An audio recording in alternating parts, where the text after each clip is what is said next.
The forest floor looked uneven that morning.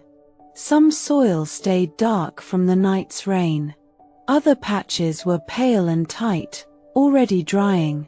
Sunlight slipped through the canopy in narrow lines. Leaves trembled without wind.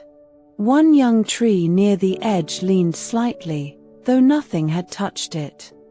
The forest did not explain itself. This forest had grown for generations. Thick trunks stood beside thinner ones.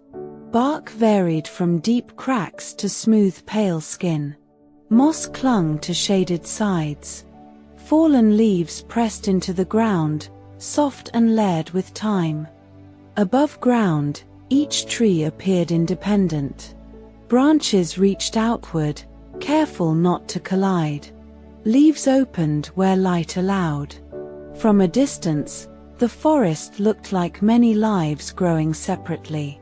Below, it was otherwise.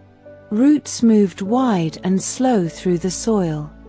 They curved around stone, followed water paths, and threaded into old spaces left behind by decay.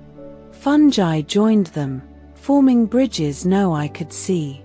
These links carried more than nutrients. They carried balance. When sunlight favored one side of the forest, those trees grew fuller. Their leaves darkened. Their crowns widened. Others, shaded longer, grew with restraint. The difference stayed subtle, but it accumulated.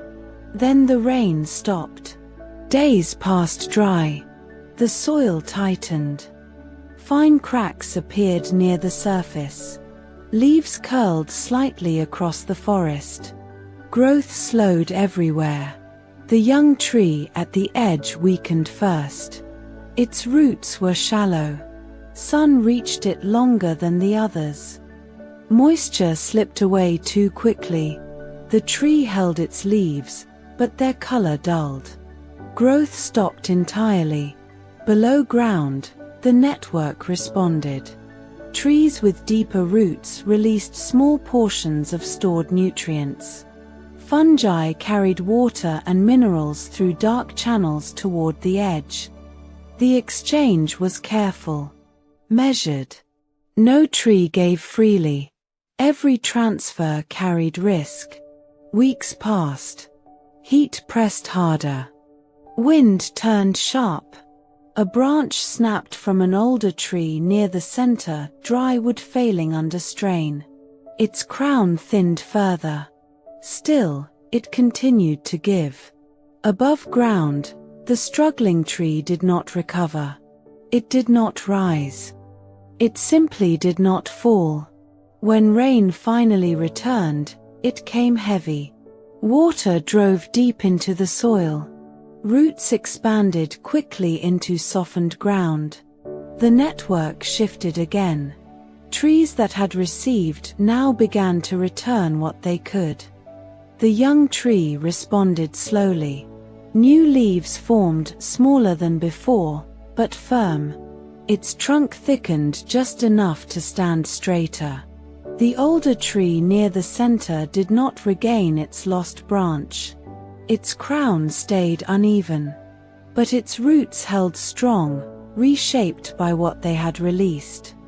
The forest survived, not untouched, but intact. Autumn followed. Light changed angle. Growth slowed by choice now, not force. Leaves fell. Nutrients drew downward. What dropped above became nourishment below. Winter sealed the surface. Snow pressed the forest into silence. Above ground, life looked paused. Below, it remained connected. When spring returned, the forest did not wake one tree at a time. Buds appeared across many branches together. Shoots rose where light allowed.